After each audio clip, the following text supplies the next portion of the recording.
we're going to get started. So I don't know if anybody has, a lot of you guys have been going to other town halls, and you've seen that the last one we have kind of ended with a question. People are saying, this isn't exclusively a women's issue. We keep having women in the room talking about this with women panelists, but where are the men? What are the men doing to participate in ending sexual violence against children, against everybody? I mean, we talk about it as a male-woman issue, but it's certainly more nuanced and complex than that. But we want to have that conversation. Where are the men?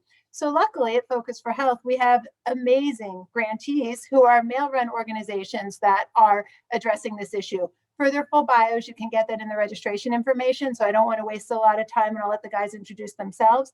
But if you want to pop on, and we'll get started. So certainly what we've found in the area of organizations that work towards preventing childhood sexual abuse and gender-based violence, unfortunately, most people don't just decide this is an area that I'd like to get involved with.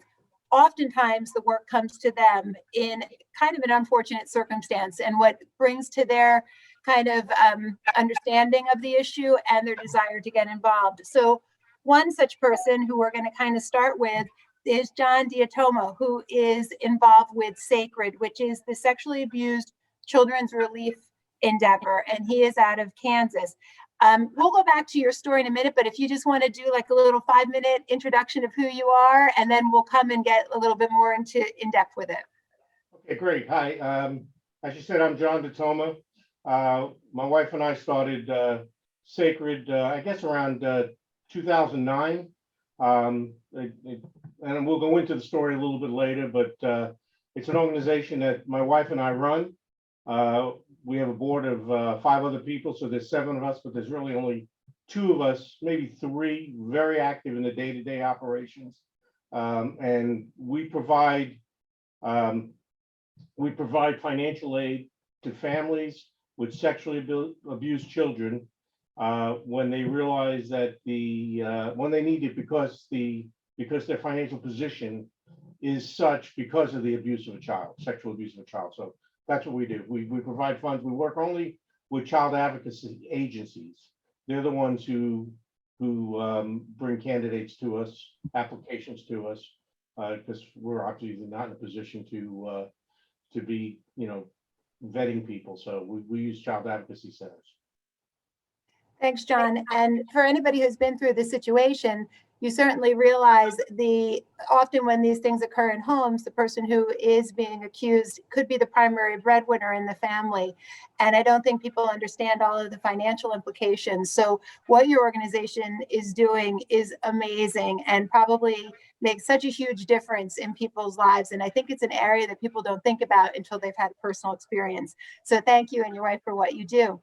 So you mentioned Child Advocacy Center. So the next logical person to introduce is Alex Grace, and he is with Child Advocacy Center in Small Talk Child Advocacy Center in Lansing, Michigan. So I'll turn it over to Alex. Thank you, everybody. I'm Alex Grace. I'm the executive director of the Small Talk Children's Advocacy Center in Lansing, Michigan. We are a children's advocacy center serving children in 2 counties here in mid-Michigan.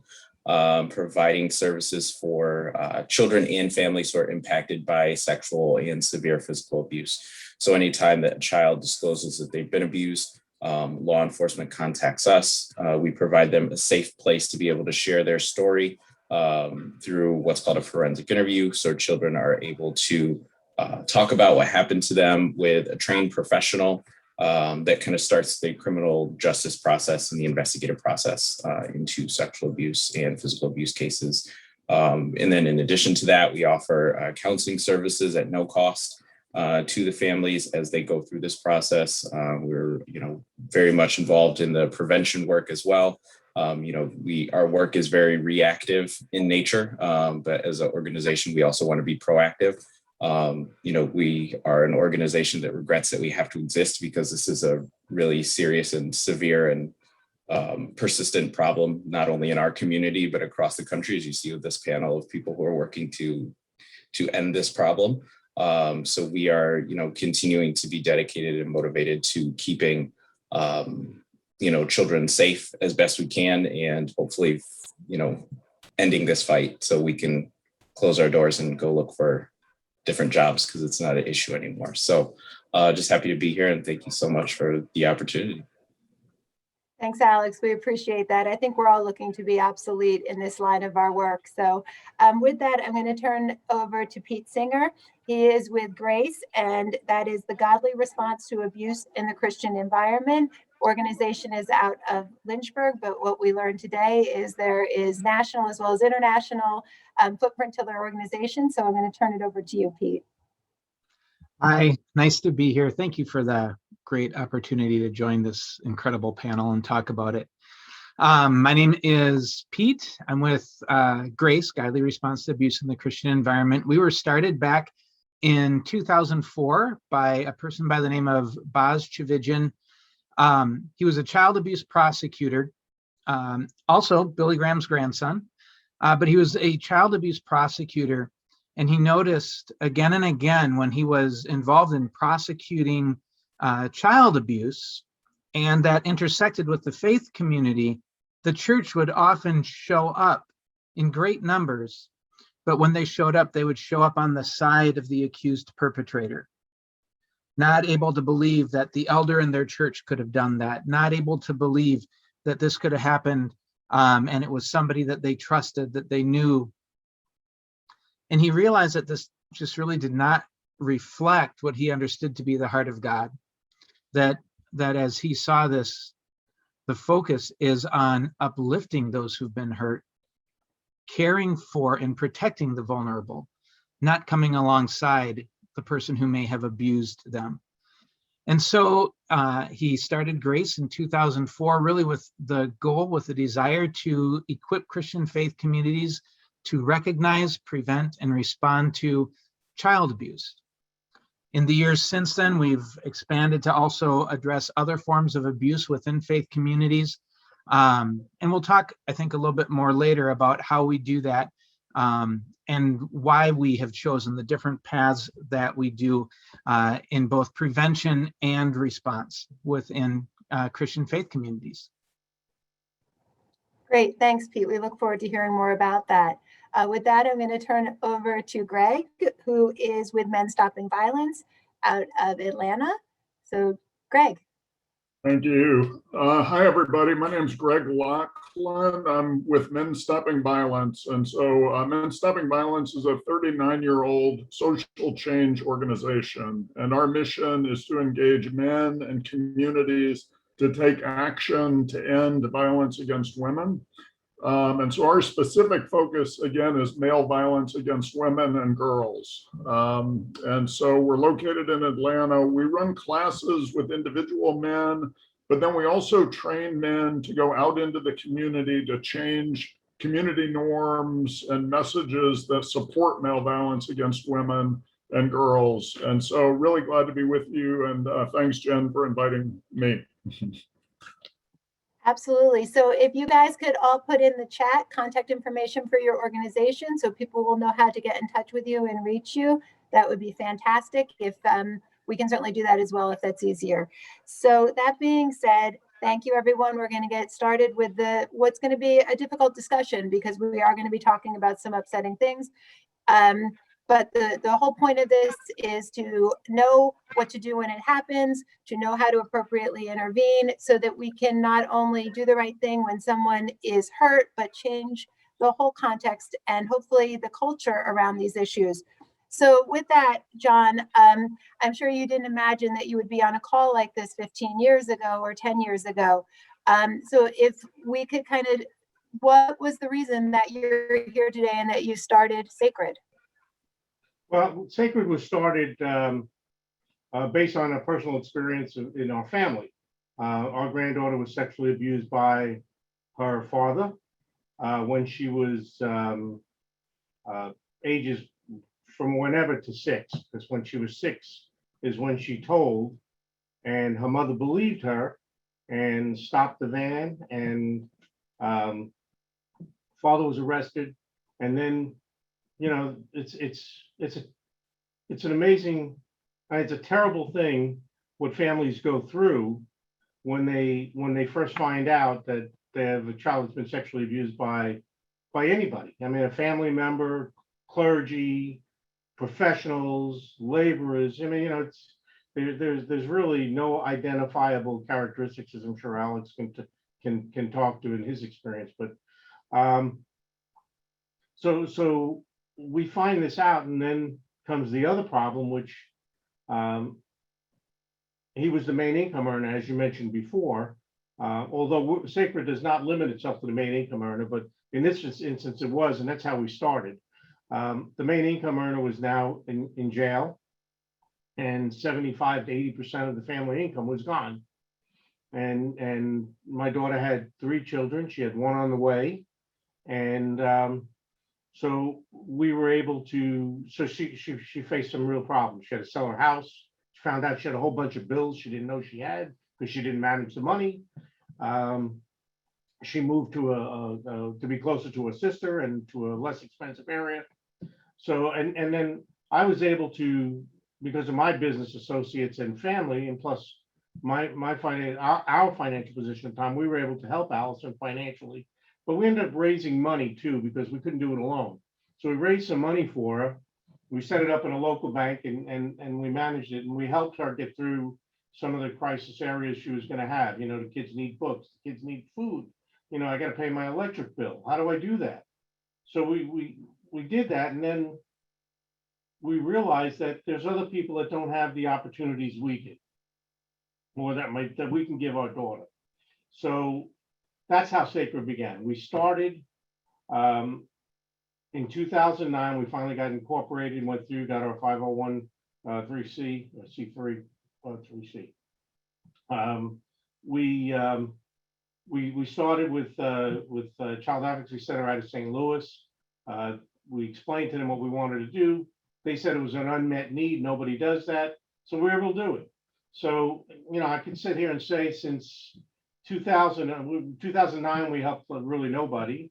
In 2010, we did 6 kids. And in 2021, you know, or 2020, we helped 127 kids, 47 families. So we've raised close to $900,000, my wife and I and our board, but since inception, we've helped about 911 kids or families, and it's not only the sexually abused child that's affected by this; it's everybody. I mean, the money's not there. We try to turn the money around in 24 hours. So we get a check to the Child Advocacy Center in 24 hours, and then we expect the Child Advocacy Center to work to take care of the family. So that's how we began. But based on our conversation here about what we're talking about where the men and you know, my experience is really you know, hard to talk about. I feel somewhat guilty about what happened to my granddaughter, because sometimes men are ignorant. We're not the ones that are, you know, we're not the ones that are in with the children a lot. That's changing, fortunately, but we weren't in you know, 20 years ago, 15 years ago.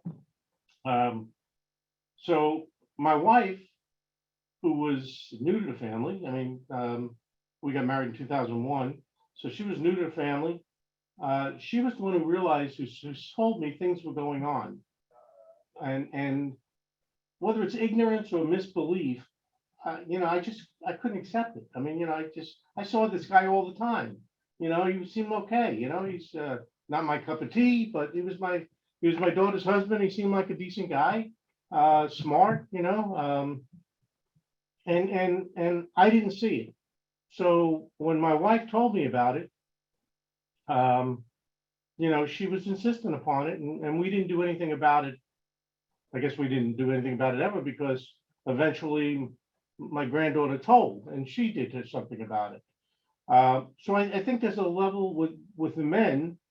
There's a level of ignorance. You know, we don't see it, or at that time we don't accept it. We can't believe that you know, doctors, teachers, janitors, clergy, lawyers, mothers, fathers, brothers, sisters, other children are abusing children.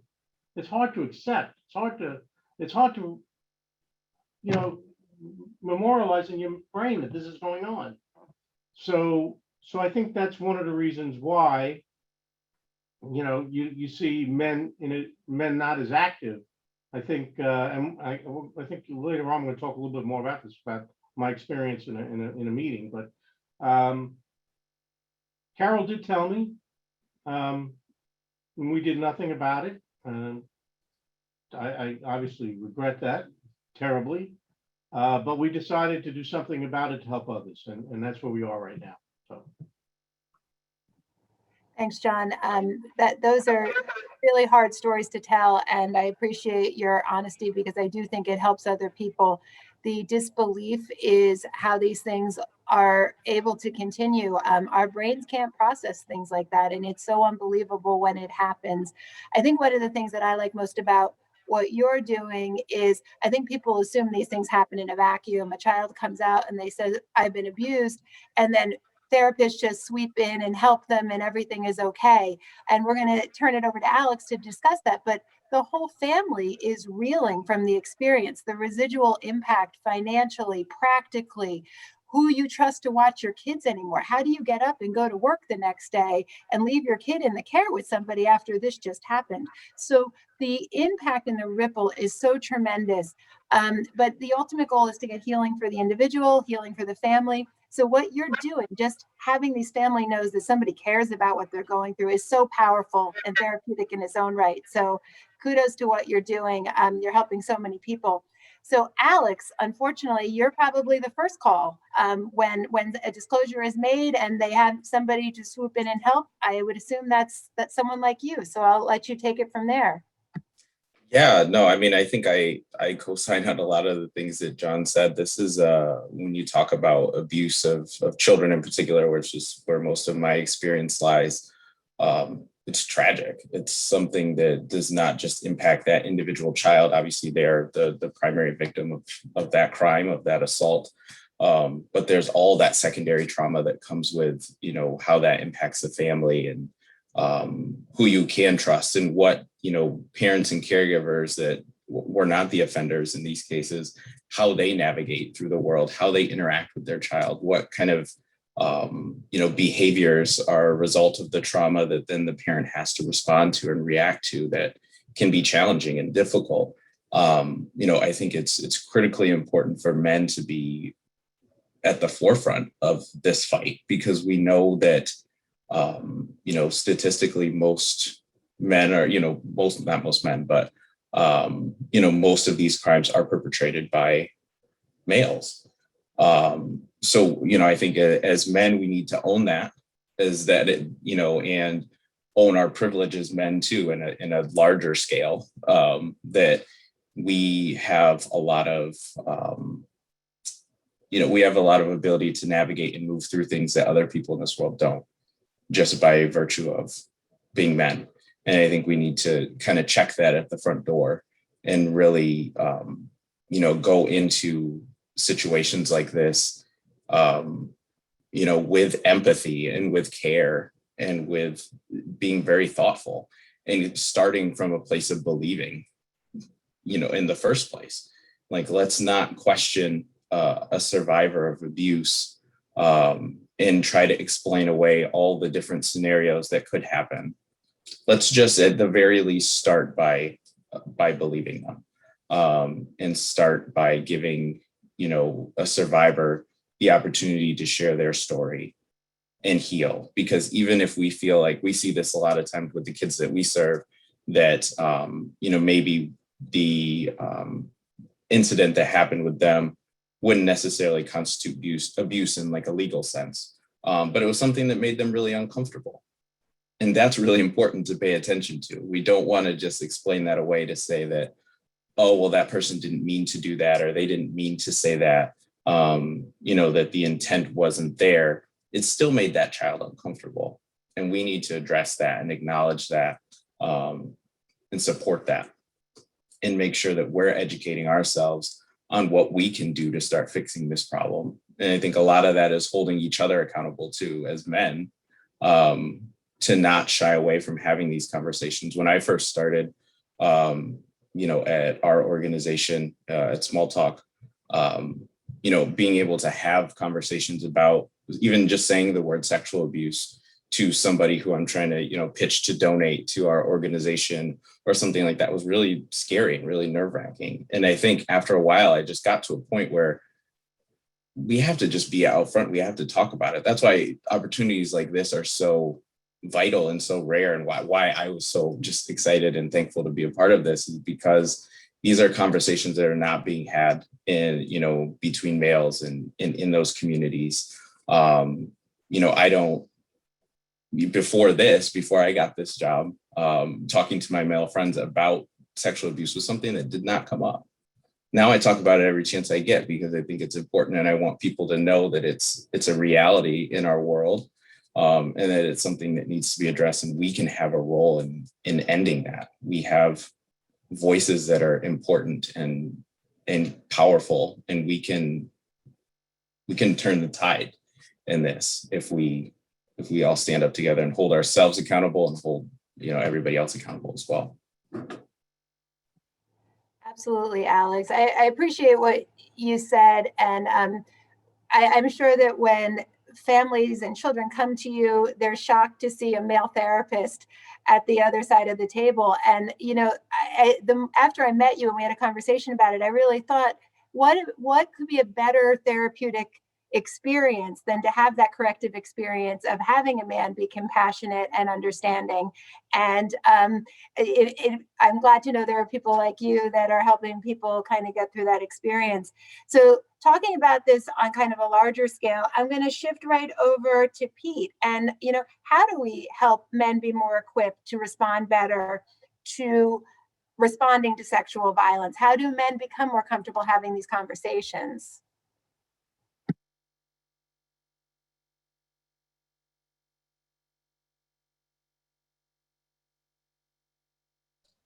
Pete, you're muted. You're muted. We got unmuted. Sorry. Thank you. So we have to address it on a few areas. One would be some of the specific behaviors that we expect out of men. And another would be that this isn't just about being able to do one specific thing or two specific things or a few specific things right. This is really about the whole culture. This is around what our culture and how we view what is masculinity. What do we say is acceptable from a guy? What do we not say is acceptable from somebody who is male? Part of it might also even be bringing into the conversation to what if people don't have traditional gender roles or traditional gender identification? How do we then make sure that we include people that might not have some of those traditional roles or identifications in the conversation too? But things that we have to look at, things that we have to be paying attention to, is making sure that those conversations that Alex was describing are occurring.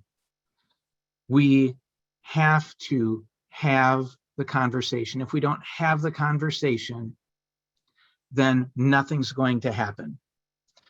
We have to be willing to look at something we don't want to look at. The fact that most perpetrators, not all by any stretch of the imagination, but that most perpetrators are male, that's an issue. We have to be able to look at that issue, because for me, I have to acknowledge that's my group. That's who I am. What about my group is going on here that most perpetrators are from my group? So I have to be able to look at that difficult thing that we so often are afraid to or don't want to, or for protection just don't want to look into that area. And finally, we need to have this really be culturally about the messages and increase awareness. I think if we want to equip people, we have to help them understand the importance of it. And that might be helping them understand ACE's research, which shows so many lifelong health and mental health issues being related to adverse childhood experiences such as abuse. It might be helping people understand the incredible healing impact of positive childhood experiences. And wow, yes, I need to address and deal with adverse childhood experiences, but you know what? I have the chance to actually reach into a child's life and give them a positive childhood experience by the relationship that I develop with them. One church that I know here in Minnesota has a game night every night where the men in the church come and the kids in the church come and play games.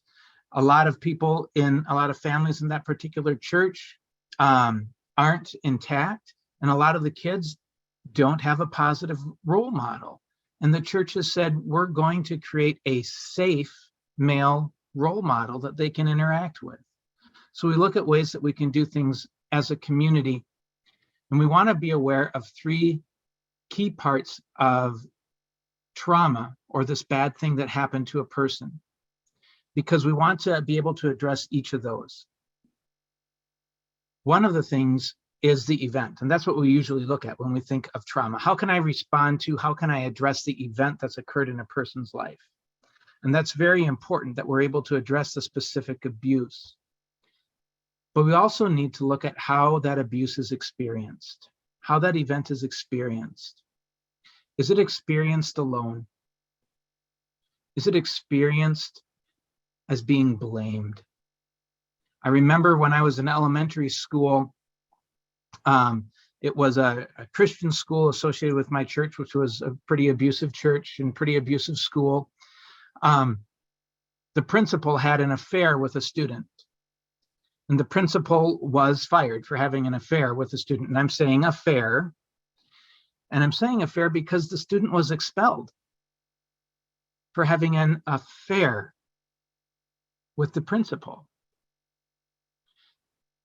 That totally changed her experience of that event. What if instead of being blamed and told she was just as much at fault as her abuser, it was actually acknowledged that, no, you were abused, and now we are going to come around you as a community and support you?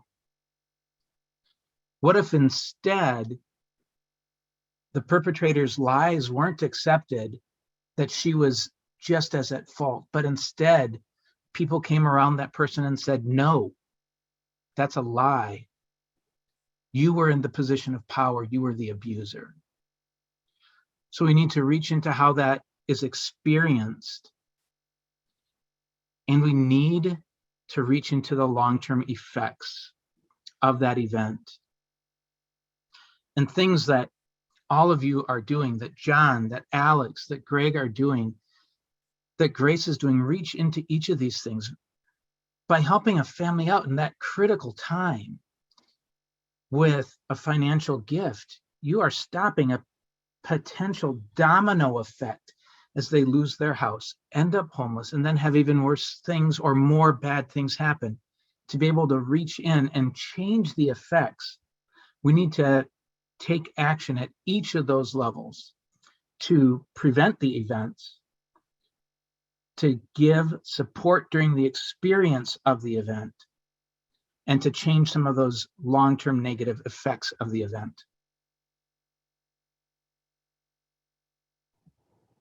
Thanks, Pete. We all agree that that's I think the research bears that out too. The reaction to the disclosure really is a big determiner of the outcome for the individual. So having all of those things in place can turn it into an opportunity for resiliency. Absolutely. So Greg, I'm going to ask you, we talked a lot about changing the culture. The fact that certainly not all men are perpetrators, but that the majority of perpetrators are men, there must be some kind of messaging that men are receiving societally that gives them a sense of kind of entitlement to violate boundaries of women, children. what are those messages, and how can organizations like Men Stopping Violence kind of replace those messages and be part of changing the dialogue around this? Thanks, Jen. First of all, I want to say, John, Alex, Pete, I'm really moved by what y'all shared. And John, the whole pressure on men not to see and not to believe, and how we're trained to do that. And I really appreciate your honesty. And Alex, I was moved by the way that you talk about men can talk to each other and have these conversations. And Pete, the role of the community in ending this. And so I was moved by each of you. I want to say that at Men Stopping Violence, we're under a lot of pressure to fix individual men, and so we've got whole communities, we've got a criminal legal system, other systems that are trying to identify individual men that are the problem and then send them to us to fix them or to hold them accountable or to send them to prison or what have you. And I suspect it's the same with child advocacy centers. There's pressure to kind of identify the bad guys and take care of them. And that's important. That kind of intervention is really important. And yet, if we rely just on the criminal legal system or just trying to identify and fix the bad guys, that really lets the rest of us off the hook. And, it lets the rest of us off the hook from doing the internal work that I think Alex and Pete and John talked about. And then the difficult work of actually saying something to other people. We don't want to do that. I think so many people tuned into this call to say, where are the men? Where are the men? And that's part of a privileged class. We're in a privileged class where we can decide whether to engage or whether not to engage. And, so I think we need to get out of the trap of trying to identify the individual bad men. And we need to hold the mirror up to the community. And what are the messages that the media, that pornography, that faith institutions, that other institutions are sending about the roles of men and women, and particularly about the role of men and entitlement, and all the messages that say men are more important than women and children, that men have a right to access women and girls and children's bodies and services and attention at will. What do we tell our boys when they first start going out with girls, if they happen to be straight or if they're not even sure? We say, hey, did you get some? Both their peers say that, sometimes their dads say that when they get back, did you get some? And we're grooming boys and men to believe that our needs are more important than others. And so we see a lot of the problem as male socialization and training. Note, I'm not saying that the problem is men. I'm saying the problem is the socialization and training that so many of us receive that says we're entitled to access women and girls and children at will. And whether we want to admit it or not, we're all receiving those messages and we're all responsible for taking action to challenge those messages and to make a change. Thanks, Greg. I appreciate that. I'm going to hop back to you, John. We talk about how difficult it is for men to have these conversations, but you're out there now and you're telling your story and you're being so open and transparent about every aspect of it, and you're speaking to large groups. What kind of reaction are you getting when you tell your story? Are people sharing? Are they hearing you? How's that going? Yeah, it's pretty interesting. I just had it on the elevator on the way up coming back from lunch today, where somebody asked me, how you doing? I said, fine. I was out, getting ready for our auction, picking up some gifts for the auction. He asked me what it was about. And I told him, I said, we run an organization that supports families and sexually abused kids. And, I think years ago, they may not have said anything about it, but he said, tell me more, which I thought was really, really good. I think the exposure that we're seeing, the things that Greg's talking about, that Alex is talking about, that Pete's talking about, we're starting to see more awareness of the issue, more acceptance of it, that it does happen and it's happening around us. Obviously, the media has played an important part of that on both ends, as Greg said, but certainly on the end of exposure with the revelations about the Olympics and Penn State and all of that stuff. I think what happens, unfortunately, is they drop it too quickly, and there's not a lot of follow through. It's a story, and then it's not. So it's incumbent upon us to be out there, which is what I do, and which is what everybody else on this call is doing, is letting people know that child sexual abuse exists, that it exists in all aspects, in all professions, and that children are being harmed as we speak. So the reaction is always one of surprise, one I didn't know. I did a seminar about 3 years ago. It was actually a training session, and it was about presentation skills. And I talked about child sexual abuse. There were 20 people in the room. I think we're 18, 16 of them were male. And the reactions I got were absolutely amazing. The next day I had 4 or 5 of them send me a note back. I went home and talked to my wife and my children about body parts, about correctly naming body parts, about our role as parents in child sex. So again, it comes down to awareness and making sure that we are out there talking about it, regardless of the reaction that we get. Regardless of the reaction that we get, we have to be the ones that are out there communicating, because it's our strength in numbers. The more we talk about it, the more people will know about it, the more awareness, and so the reaction's always kind of mixed. To answer your question, long way to get there, but to answer your question, it's always kind of mixed.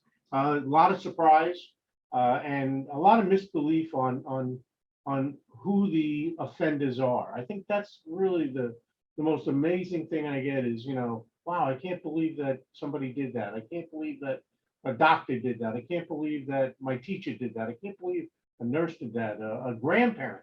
I think, Carol and I have read probably over 400 cases of child sexual abuse as we go through the applications.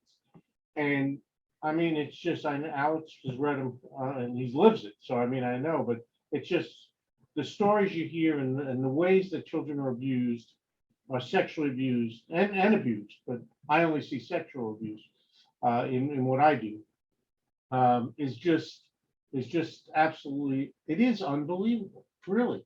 And I can see why it's tough to get the message across, but that's our job, and that's what we have to keep doing. Thanks, John. I appreciate that. Lois dropped in the chat, and we should probably highlight this.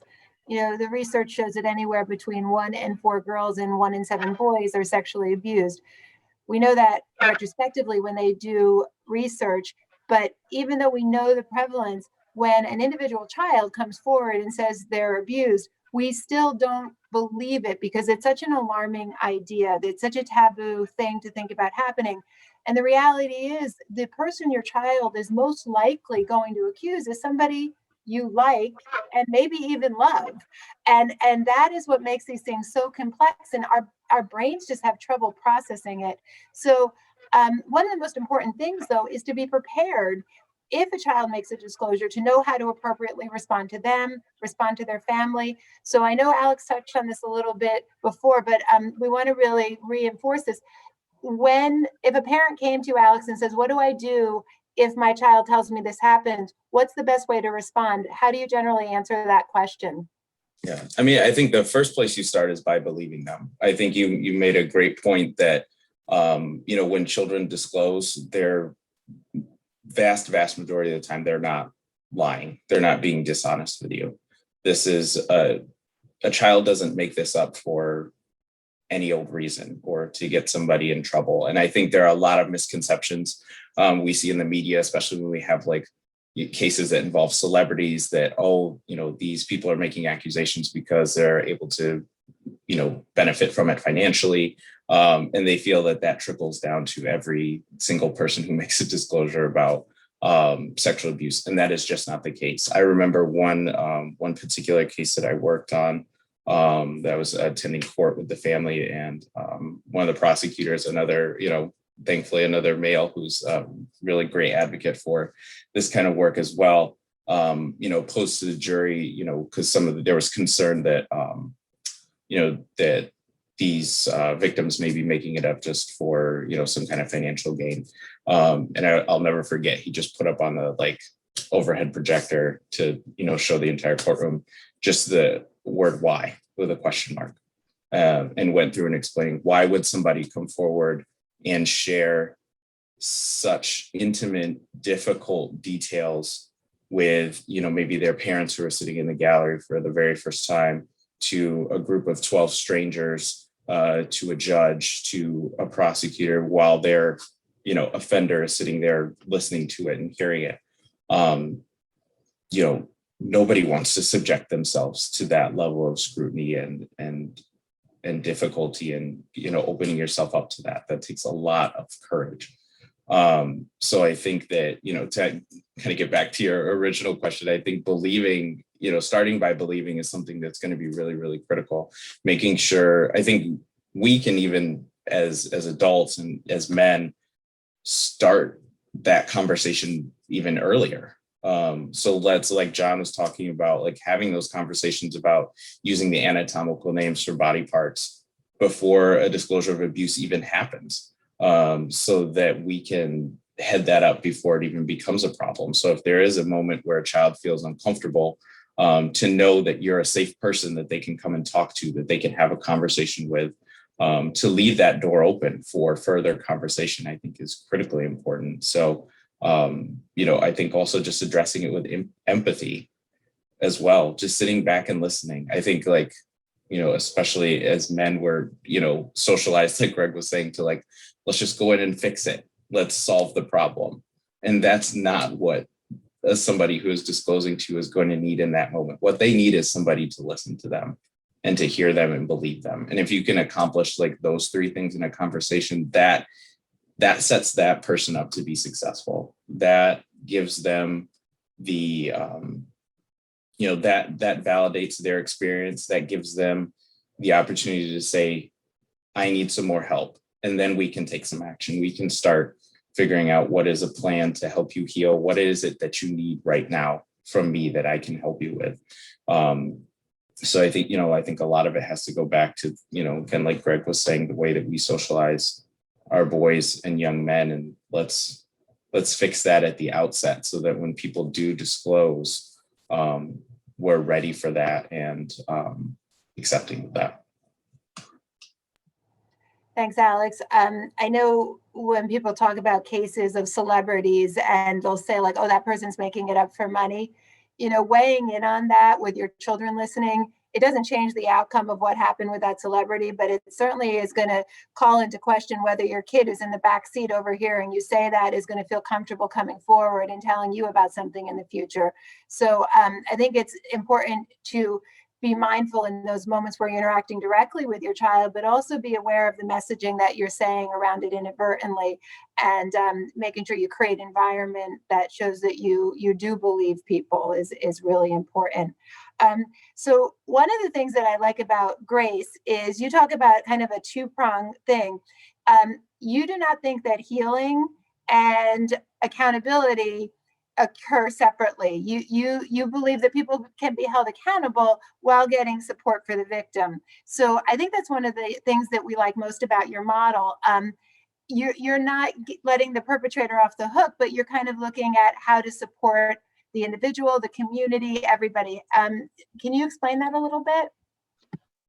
Sure. And I think it really goes back to what we were talking about earlier about those three elements: the event itself, the experience of the event, and the ongoing long-term effects of the event.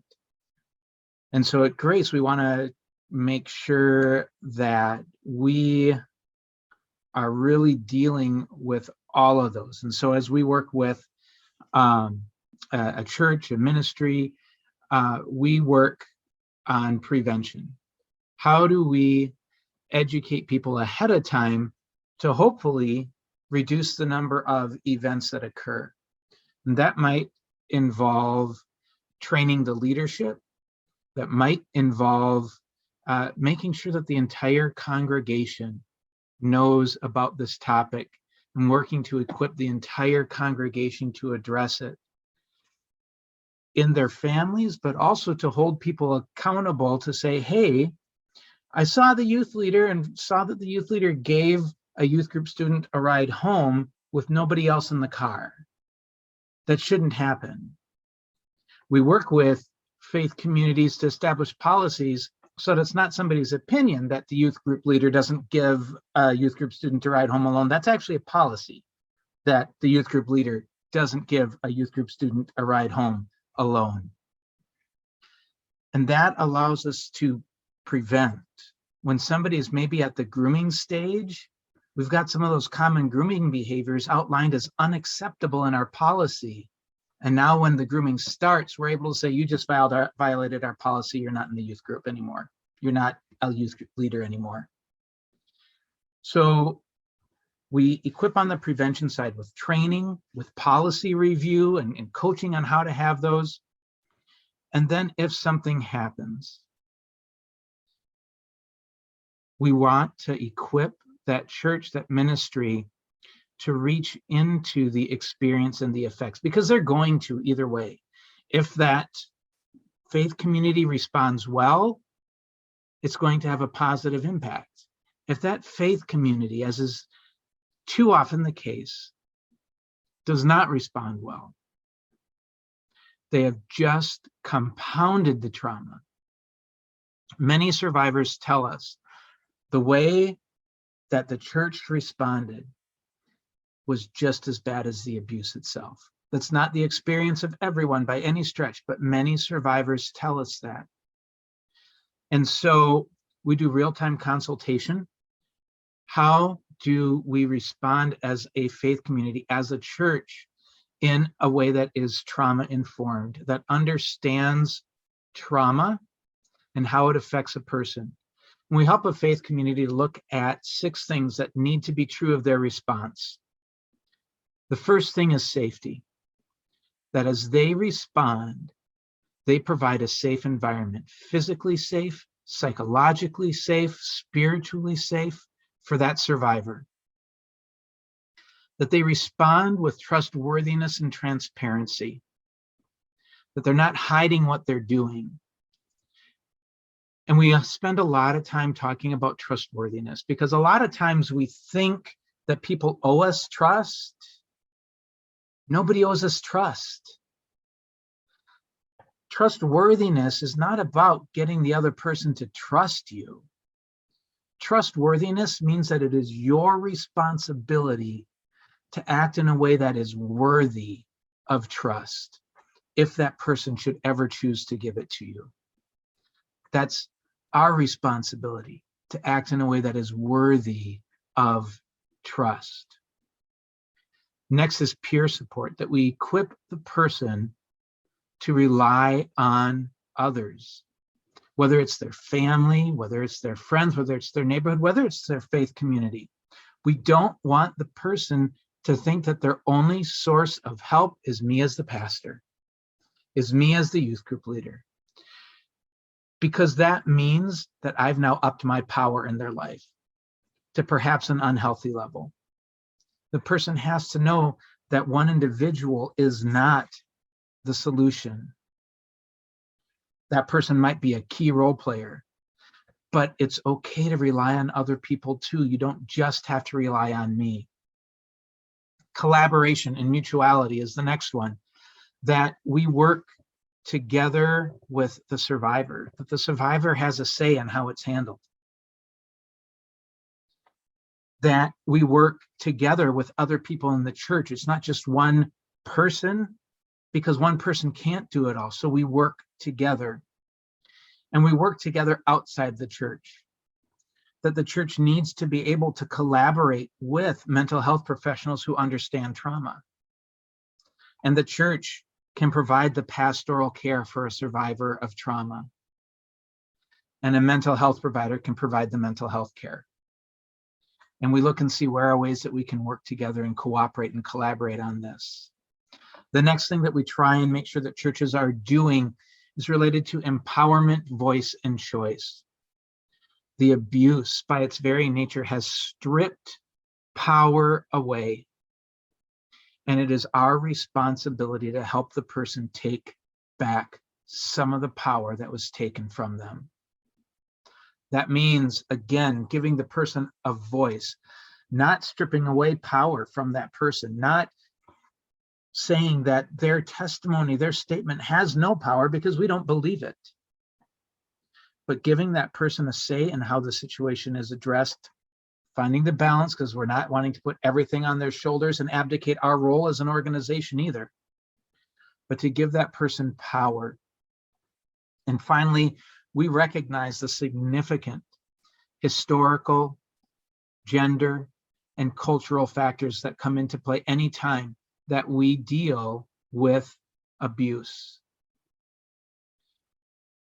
Often when we've worked with a faith community where the entire leadership is male, there's been a tendency that we have seen to not listen to the voices of females who, in some cases, have been raising a concern for a while, who in some cases may have already said, hey, we've been mistreated, and the males haven't listened. The other cultural and historical pieces that come into play. So we work with churches, with faith communities to pay attention to all these things, because that totally shapes the way that it will be experienced by the survivor and the ongoing effects in that survivor's life.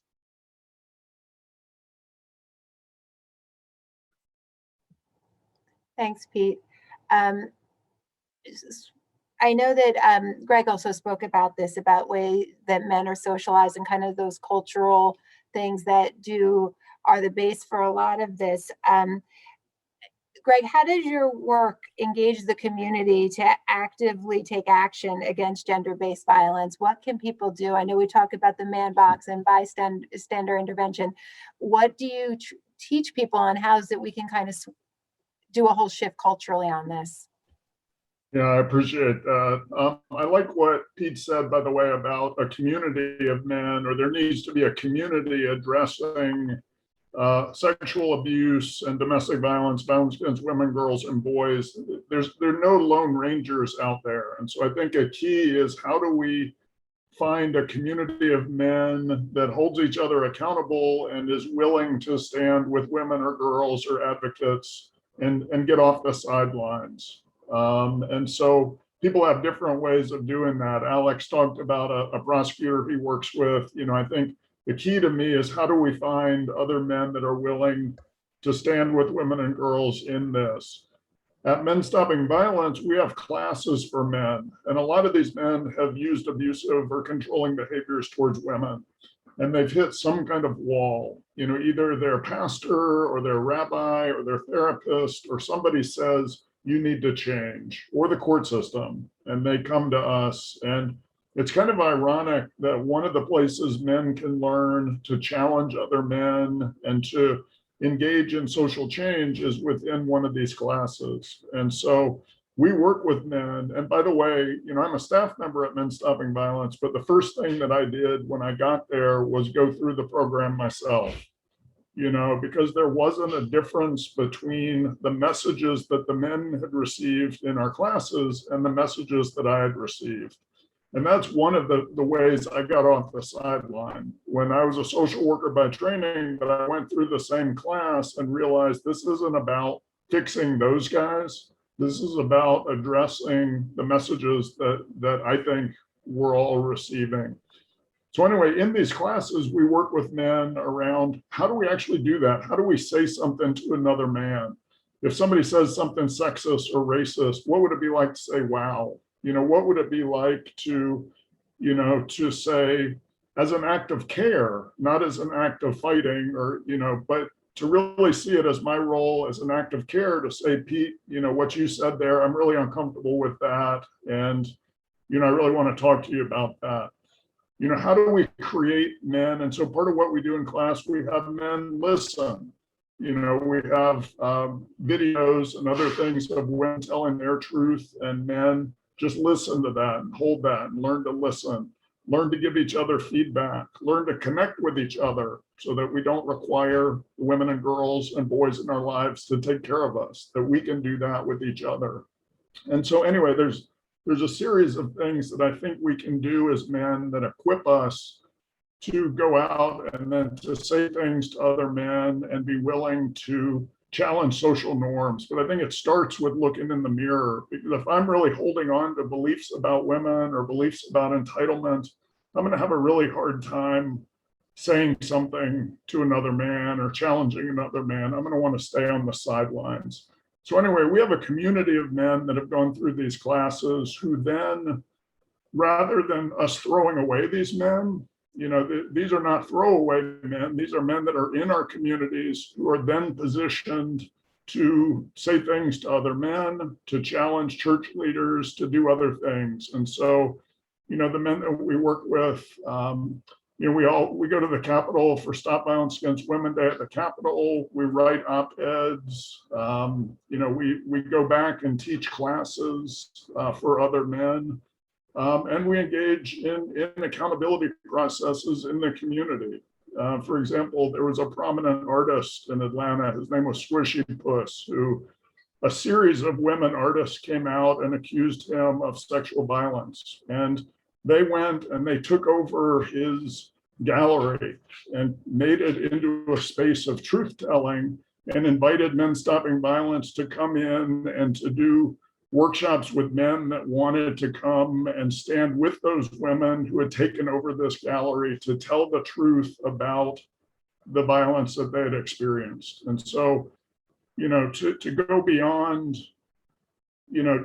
both talking to each other, but then how do we show up in the community in meaningful ways that challenge the beliefs and the norms that we think support this kind of abuse. Pete, I was thinking about a church. I happen to be Episcopal, and one of my favorite priests, when somebody gets married, a lot of priests will take 2 candles and merge them into one.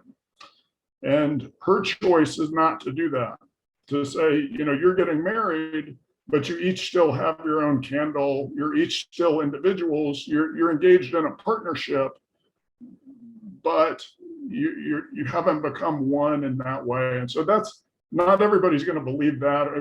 Everybody has their different take, but that to me is an example of somebody in power saying something in the community to challenge unspoken beliefs that men have entitlement or a right to women or girls' bodies. So that was a lot, but that's some examples of some things we do, and the importance of a community of men who are willing to listen and then act.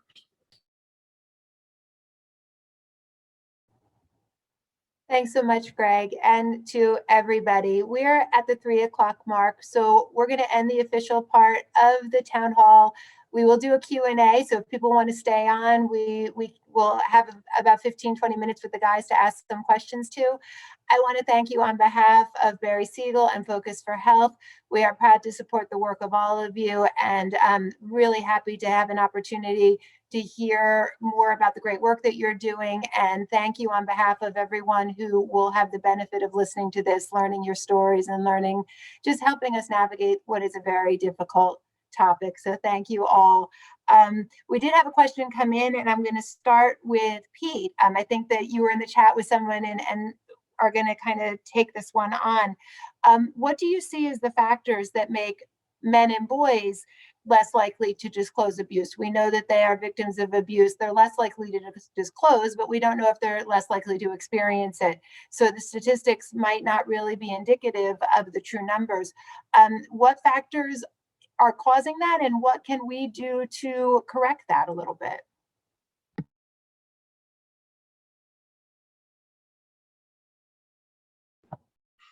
We know that I have a hard time unmuting myself.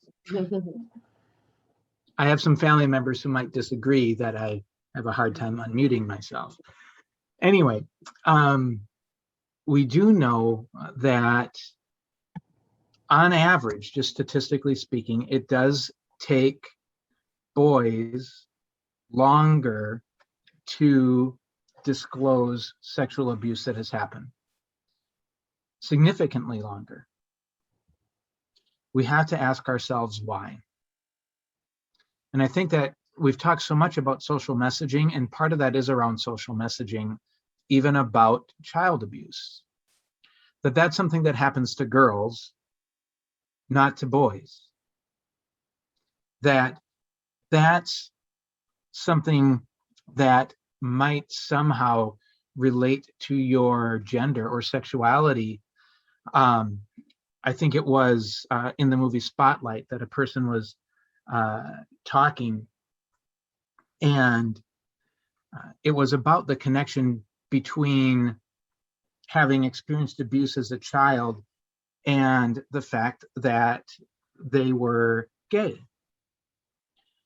And he said something to the effect of, I don't want people to think that the abuse is what made me gay.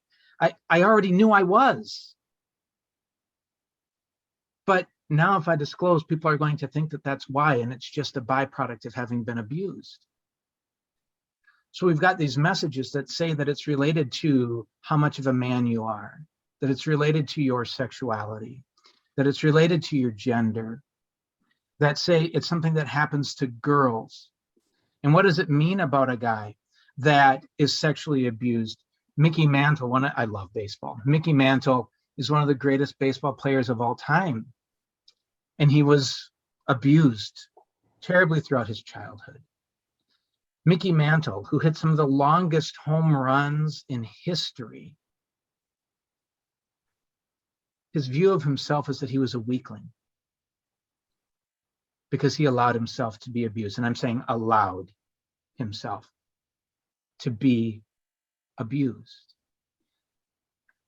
And the message we often send to boys is that it's weakness if you allowed yourself to be abused, allowed yourself. And we send another message as well. When several years ago, there was a news story about a female teacher who had abused a male high school student. There's a late night comedian on national television who does his monologue about it and says, where were these teachers when I was growing up? I wish I had one of them. And now we've given the message that if as a male, it bothers you that you were sexually abused, then maybe you're not really a guy after all. And there's something wrong with you because you didn't like the abuse. We have to look at these messages because it's setting boys who are abused up for ongoing hurt and pain. Talk about reaching into the experience of the abuse. Now you are experiencing the abuse as a weak failure of a man.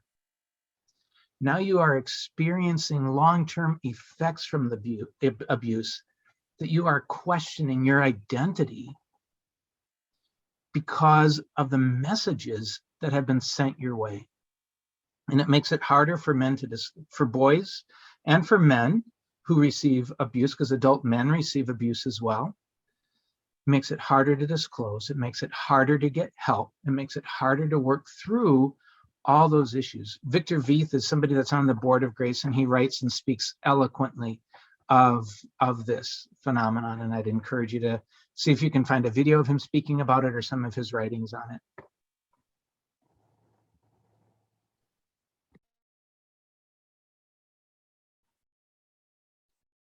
You're muted. Okay, got it. Okay, I thought I did it. I appreciate you saying that. I think that it's really important. And, you think about the world of therapy and where people go for help, and it's this assumption that we think of as this female world, and talking about things and talking about feelings are a female dominated place. And, boys seeking help don't always feel comfortable in the services that exist for them. They don't have therapists that they can identify with. So Alex and Greg, I know you're also a social worker by background. I think it's so wonderful to have men in that arena who are there, because you want boys who have experienced this to get the help that they need so they don't participate in the toxic masculinity. Because all the things you're saying, that I allowed the abuse, I let this happen, what then happens is they can become hyper masculine or more likely to do things to compensate for it in such an unhealthy way. So The other thing, and this was a question that we got from somebody ahead of time. I'm going to try to phrase this correctly, but one of the things I like about all of your organizations is you're intervening in such a non-patriarchal way. You're not going in and beating up the abusers or throwing them in jail or doing something violent and showing that you're bigger and stronger than the abuser. You're intervening in a way that creates the society that needs to exist for it not to continue. So does anyone want to speak to that? Because I think that it's easy to have the comment, well, I heard my neighbor was beating up their wife next door, and why don't you just go in and, you know, intervene physically? That's not the solution long term, I assume. So does anyone want to jump on that idea? Greg. Yeah, when I was really early in the work of working with men, I had done a lot of listening to women, and in my mind, I felt like to be true or to stand with women, I really needed to take it to the guy. You know, I really needed to, you know, to in some ways put him down, you know, so men would, you know, I think I did things that were trying to be true to stopping domestic violence, and yet were really disrespectful to the man that I was intervening with, and were done without care, and we're harmful. And so I'm trying to think of an example of that, but the problem with that is when we treat men with disrespect, what are we teaching men? You know, that if I'm in more power because I'm a facilitator, because I'm aligned with the court system or whatever, and I'm interacting with somebody with disrespect, all I'm doing is teaching him that, you know, if you have more power than somebody else, then you're entitled or you're allowed to use abuse. And so the actual work that I was trying to do to create safer communities for women and girls, I was actually undermining that by being disrespectful to the men who were being abusive.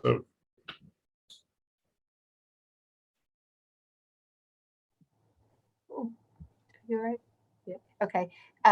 Thanks. I appreciate that, because I think it's about power, it's about control, it's about so many things, and it's not just about gender. And it's certainly a complex topic, and it's about respecting the humanity of all people and developing empathy. Thank you so much, everybody, for your thoughtful approach to a complicated topic. We appreciate all that you're doing, and thank you all for putting your information in the chat. So hopefully we'll be able to continue people reaching out to you. Thank you again. Everyone have a great day.